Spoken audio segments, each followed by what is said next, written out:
حضرت ادریس علیہ السلام کے زمانے میں انسان بہت بد عمل ہو گئے تھے۔ فرشتوں نے بارگاہ الہی میں عرض کیا کہ مولا، انسان بہت بدکار ہے اور یہ خلفت کے لائق نہیں رہے۔ انہیں معزور کر دیا جائے یا کم از کم خلیفہ یہ رہیں اور وزیر ہم، تاکہ ہم ان کے بگڑے کام سنبھال لیں۔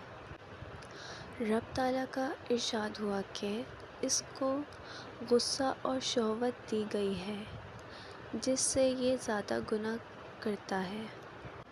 اگر یہ چیز تم کو ملے تو تم بھی گناہ کرنے لگو۔ فرشتے بولے کہ مولا کریم، ہم تو گناہ کے پاس بھی نہ جائیں گے، خواہ کتنا ہی غصہ اور شہوت ہو۔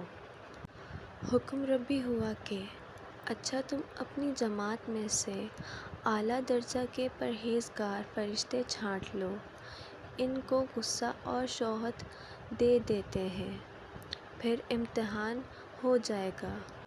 چنانچہ ہروت اور مروت، جو بڑے ہی عبادت گزار فرشتے تھے، انتخاب میں آ گئے۔ حق تعالیٰ نے ان کو یہ چیزیں یعنی غصہ اور شہوت دے کر شہر بابل میں اتار دیا اور فرمایا کہ تم قاضی بن کر لوگوں کا فیصلہ کیا کرو اور روزانہ اسم اعظم کے ذریعے شام کو آسمان پر آ جایا کرو۔ یہ دونوں 1 مہینے تک ایسے ہی آتے جاتے رہے۔ اتنے عرصے میں ان کے عدل و انصاف کا عام چرچا ہو گیا اور بہت مقدمے ان کے پاس آنے لگے۔ ایک روز ایک انتہائیت حسین اور جمیل عورت نے، جس کا نام زہرا تھا، یہ ملک فارس کی رہنے والی تھی، اس نے اپنے خاوند کے خلاف مقدمہ دائر کیا۔ یہ دونوں اسے دیکھتے ہی عاشق زار ہو گئے اور اس سے برے کام کی خواہش کی۔ اس نے کہا، میرا دین کچھ اور ہے اور تمہارا دین کچھ اور اختلاف ہوتے ہوئے یہ نہیں ہو سکتا۔ نیز میرا شوہر بہت غیرت مند ہے، اگر اسے خبر لگ گئی تو مجھے قتل کر دے گا، لہٰذا پہلے تو آپ میرے بیت کو سجدہ کرو اور پھر میرے شوہر کو قتل کرو، پھر میں تمہاری اور تم میرے۔ انہوں نے انکار کر دیا۔ وہ چلی گئی، مگر ان کے دل میں اس کے عشق کی آگ بھڑک گئی۔ آخر اسے پیغام بھیجا کہ ہم تیرے گھر آنا چاہتے ہیں۔ اس نے کہا، سر آنکھوں پر۔ یہ دونوں اس کے گھر پہنچ گئے۔ اس نے اپنے آپ کو آراستہ کیا اور ان سے بولی کہ یا تو آپ لوگ مجھے اسم اعظم سکھا دیں یا بیت کو سجدہ کریں یا میرے شوہر کو قتل کریں یا شراب پی لیں۔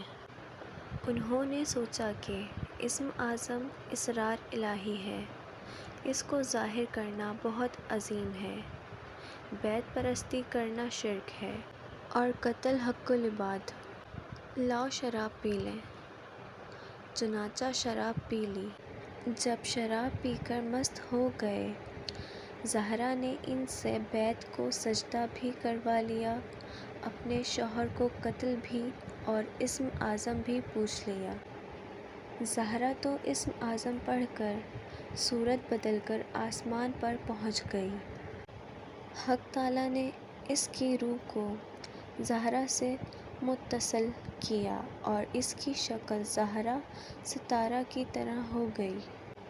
جب ان کا نشہ اترا تو یہ اسم اعظم بھول چکے تھے اور اپنے کیے پر ندم و شرمندہ تھے۔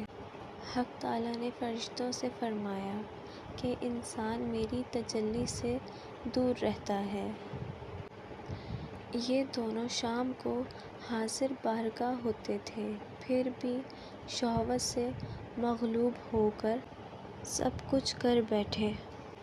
اگر انسان سے گناہ سر زدہ ہوں تو کیا تعجب ہے؟ تمام فرشتوں نے اپنی خطا کا اقرار کیا اور زمین والوں پر بجائے لعن طعن کرنے کے ان کے لیے دعائے مغفرت کرنے لگے۔ قرآن فرماتا ستارہ والملائکۃ یسبحون بحمد ربہم ویستغفرون لمن فی الارض۔ پھر یہ دونوں حضرت ادریس علیہ السلام کی بارگاہ میں حاضر ہوئے اور شفاعت کے طلب ہوئے۔ آپ نے ان کے حق میں دعائے مغفرت کی۔ کچھ روز کے بعد حکم الہی آیا کہ ان کا اختیار دیا جائے کہ یہ یا تو دنیاوی عذاب قبول کر لیں یا آخرت کا۔ حضرت ادریس علیہ السلام نے انہیں حکم الہی پہنچایا۔ انہوں نے عرض کیا کہ یا نبی اللہ، دنیا کا عذاب فانی اور آخرت کا عذاب ابدال بعد تک باقی رہے گا۔ ہم کو دنیاوی عذاب منظور ہے۔ چنانچہ حق تعالیٰ نے فرشتوں کو حکم دیا کہ ان دونوں کو لوہے کی زنجیروں میں جکڑ کر بابل کے کونے میں اوندھا لٹکا دیں۔ اس کونے میں آگ بھڑک رہی ہے اور یہ لٹکے ہوئے ہیں۔